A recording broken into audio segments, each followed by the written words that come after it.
ఒక కుటుంబ పెద్ద మంచివాడైతే సమర్థుడైతే 10-20 సంవత్సరాల్లో ఎక్కడ లేని అభివృద్ధి చేసి చూపిస్తాడు.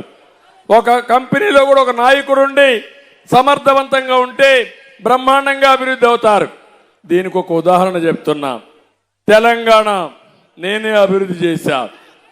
విభజన రోజున మీరు ఒక్కసారి చూస్తే 2 రాష్ట్రాలకు వ్యత్యాసం.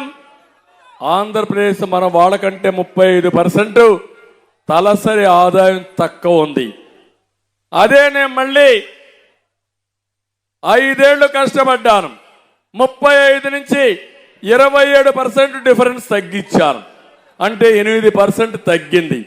నేనే ముఖ్యమంత్రిగా ఉంటే 10 సంవత్సరాల్లో తెలంగాణతో సమానంగా భారతదేశంలో నెంబర్ 1గా తయారు చేసేవాణ్ణి. మనం ఓడిపోయాం. ఇప్పుడు వ్యత్యాసం తెలుసా? 45%. అంటే 5 ఏళ్లలో 7% తగ్గించాను.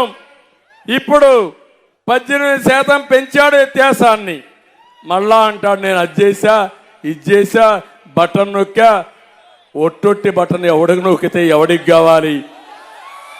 10 రూపాయలు ఇచ్చి 100 రూపాయలు దోచేసిన దుర్మార్గుడు ఈ జగన్మోహన్ రెడ్డి. అవునా కాదా? మీకు కష్టాలు పెరిగాయా లేదా? ఇబ్బందులు వచ్చాయా లేదా? మీ జీవన ప్రమాణాలు తగ్గాయా లేదా? అది ప్రమాణాలు. ఎప్పుడైనా ఒక వ్యక్తి బాగా చేస్తే మీ జీవితాల్లో వెలుగు రావాలి, అప్పులు తగ్గాలి, ఆదాయం పెరగాలి, 10 రూపాయలు మిగిలే పరిస్థితి రావాలి కష్టానికి. ఒక్క ఉదాహరణ చెప్తున్నా. ప్రైవేట్లో కూడా ధీరుభాయ్ అంబానీ ఇండియాలో రిచెస్ట్ మ్యాన్. మీకు అర్థమైందా? ఇప్పుడు ఎవరు? ఇండియాలోనే కాకుండా ఏషియాలోనే ధనికుడు ముఖేష్ అంబానీ. ధీరుభాయ్ అంబానీకి 2 పిల్లలు. 2 పిల్లలకి సమానంగా ఆస్తిని డివైడ్ చేసుకున్నారు. కానీ సమర్థవంతంగా ముఖేష్ పని చేసుకున్నాడు. 2వ కొడుకు సమర్థవంతంగా చేసుకోలేక ఈరోజు ఎక్కడికి పోయాడంటే నిరుపేద అయిపోయాడు. ఎక్కడ డబ్బులు పోయినాయి? కంపెనీలు దివాలా తీసింది. అప్పులు కట్టలేకపోయారు. మొత్తం దివాలా తీశారు. ఎందుకు ఈ విషయం చెప్పానంటే ఒక నాయకుడు బాగుంటే అగ్రస్థానానికి తీసుకెళ్తారు. ఒక నాయకుడు దుర్మార్గంగా చేస్తే చేత కాకపోతే అధఃపాతాళానికి వెళ్తారు.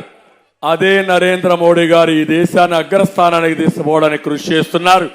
మనం కూడా ముందుకు వచ్చి తెలుగు జాతిని ప్రపంచంలోనే నెంబర్ 1 జాతిగా తయారు చేయాలనేది నా ఆకాంక్ష. అదే సమయంలో పేదరికం లేని రాష్ట్రంగా తయారు చేయాలనేది నా కళ, నా ఆశయం. అదే ఎన్టీ రామారావు గారు ఇచ్చిన సిద్ధాంతం అని చెప్పి కూడా నేను మీకు తెలియజేస్తున్నా. ఇది సాధ్యం, ఇది అసాధ్యం కాదు. దానికి కావాల్సింది అభివృద్ధి కావాలి, సంక్షేమం కావాలి. ఇలాంటి పిల్లల్ని బాగా చదివిస్తే ప్రపంచాన్ని జయించే శక్తి పిల్లలకు ఉంది. అదే నా ఆశ, అదే నా ఆలోచన. అందుకే నేను పడే కష్టం కూడా అని చెప్పి నేను మీకు తెలియజేస్తున్నా. ఈరోజు మీరు ఒక ఉదాహరణ చూడండి. నేను ఆ రోజు 12,50,000 ఇండ్లకు శ్రీకారం చుట్టాను. మామూలుగా ఇండ్లు కడతారు, జగన్మోహన్ రెడ్డి కూడా ఇండ్లు కడుతున్నాడు. ఏం కట్టాడు జగన్మోహన్ రెడ్డి? 1 సెంటు జాగా, అంతే కదా. ఆ సెంటులో అవినీతి. డబ్బులు ఇచ్చాడా మీకు? కేంద్రం ఇచ్చిన 1,50,000 ఇచ్చి నరేగాలో 30,000 ఇచ్చాడు. నేను ఆ రోజు టిట్కో ఇళ్లు మీకోసం పెట్టాను. కేంద్రం 1,50,000 ఇచ్చారు, నేను 1,50,000 ఇచ్చాను. అంటే 3 లక్షలు అయింది. ఇది కాకుండా నేను ఇన్ఫ్రాస్ట్రక్చర్కి రోడ్ల ఎన్నిటికి మీరు చూస్తే 40 అడుగులు 60 అడుగులు సిమెంట్ రోడ్లు, పార్కులు, డ్రైనేజ్, తాగునీరు, ఆట స్థలం, కమ్యూనిటీ హాల్, అంగన్వాడీ సెంటర్ ఇవన్నీ క్రియేట్ చేశా. ఆ ఇల్లు ఎందుకు ఇవన్నీ క్రియేట్ చేశాను? ఒక గేటెడ్ కమ్యూనిటీ ఉంటుంది. డబ్బులుండే వాళ్ళు ఒక ఇల్లు కొంటారు. కొన్ని రోజులకు అదొక ఆస్తిగా తయారవుతుంది. అమ్మితే కట్టిన దానికంటే పెట్టుబడి కంటే ఎక్కువ డబ్బులు వస్తుంది. నేను ఆ ఇల్లుగానే మీకు ఇచ్చి ఈరోజు ఆ ఇల్లుగానే బాగా వచ్చుంటే ఆ 3 లక్షల రూపాయల పెట్టుబడి గవర్నమెంట్ పెట్టింది, మీరు 1,50,000 2 లక్షలు పెట్టుంటే 20 లక్షల ఇల్లు 20 లక్షల ఆస్తి నేను మీకు ఇచ్చుండేవాడిని చెప్పి నేను మీకు తెలియజేస్తున్నా. అది అభివృద్ధి, అది ఆస్తి, అది సంపద. అది చేస్తే మీ ఆదాయం పెరుగుతుంది. అది నా విధానం అని మరొక్కసారి తెలియజేస్తున్నా. ఇక్కడికి వస్తే 7,159 ఇండ్లు కట్టాం. ఎంత బాగున్నాయో మీరు చూశారు.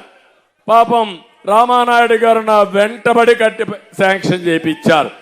నేను ఒకటే మీకు చెప్తున్నాను, ఈరోజు హామీ ఇస్తున్నా, ఆ ఇళ్ళు ఇమ్మీడియట్ గా మీకు ఇచ్చే బాధ్యత రామానాయుడికి అప్పచెప్తున్నా, ఎమ్మెల్యేగా, కాబోయే ఎమ్మెల్యేగా.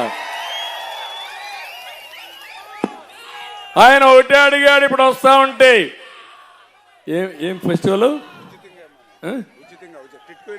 కాదు, ఏ ఫంక్షన్ మీది, ఏదో ఫెస్టివల్, ఒక నెల ఆగస్టులో వచ్చే ఫెస్టివల్.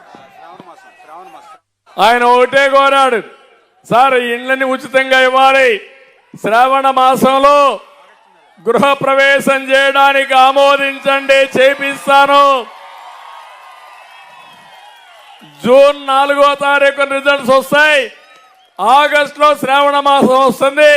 మీకేం చేయాలని ఆలోచించిన నాయకుడు నిమ్మల రామానాయుడు. ఆలోచించారా? ఒక నాయకుడు ఆలోచన ఎట్టుంటుందో.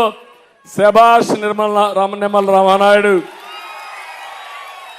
నీ సేవాభావానికి మనస్ఫూర్తిగా అభినందనలు. నేను హామీ ఇస్తున్నా, ఉచితంగా ఇస్తాం. ఆగస్టు నెలలో శ్రావణ మాసంలో గృహ ప్రవేశాలు.